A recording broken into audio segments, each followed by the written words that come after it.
Hello, my name is Janni Lehrer-Stein, and I am a member of the Yale class of 1978. Thank you for including me in this wonderful celebration of women at Yale. I'm grateful to the symposium for focusing a spotlight on disability as we face some of the most complex and challenging times in all of our lives.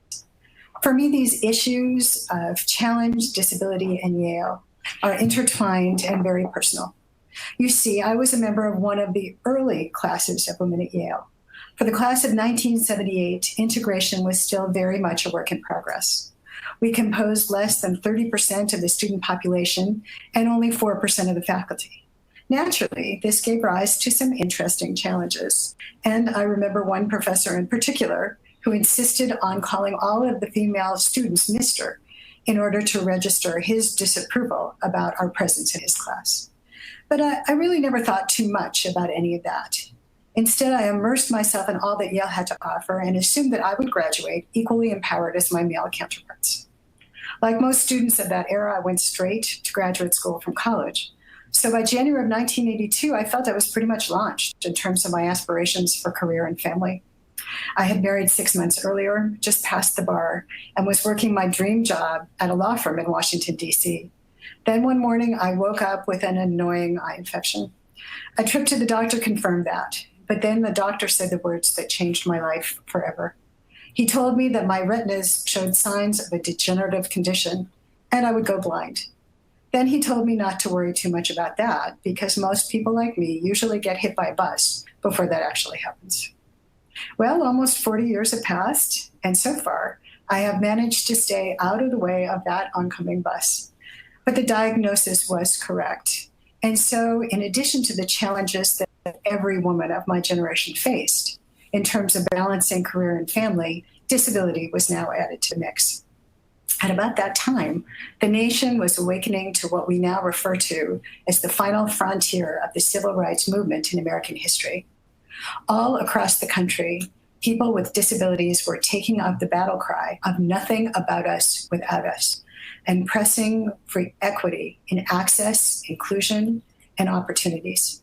Decades before the Occupy movement became trendy, a group of disabled students in Berkeley took over a federal office building for almost a month, and years later, abandoned wheelchairs littered the lawn of the Capitol as hundreds of wheelchair users literally crawled the steps to ensure passage of the Americans with Disabilities Act.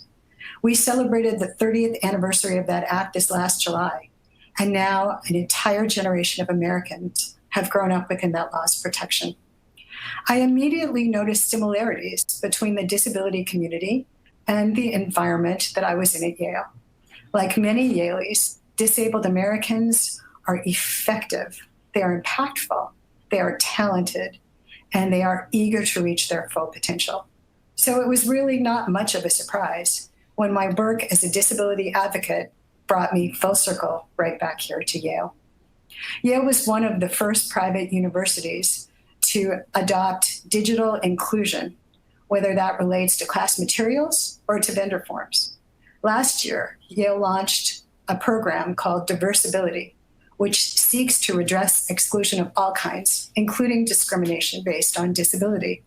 I returned to Yale's campus to moderate a panel of students and alumni, and we discussed serious ongoing concerns around stigma, the need to provide both physical and emotional access, and a path forward to ensure full integration of students with disabilities on campus and around the world. In this way, Yale has provided for me both a foundation for my life's work, because it was at Yale that I acquired skills in writing, analysis, and debate that are critical to advocacy, but now also provides a platform to move that work forward. Who could possibly ask for more from an undergraduate experience than that? So I want to thank my fellow Yaleys of all genders for making the most of our Yale education, as is evident from the many successes and achievements that we chronicle in Yale's history.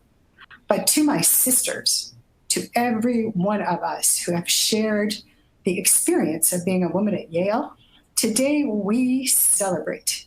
We are the women of Yale, brilliantly educated, creative, talented, tenacious, maybe a little bit sassy, and absolutely equally empowered to take our places in history alongside our male counterparts and face our challenges, whatever they may happen to be.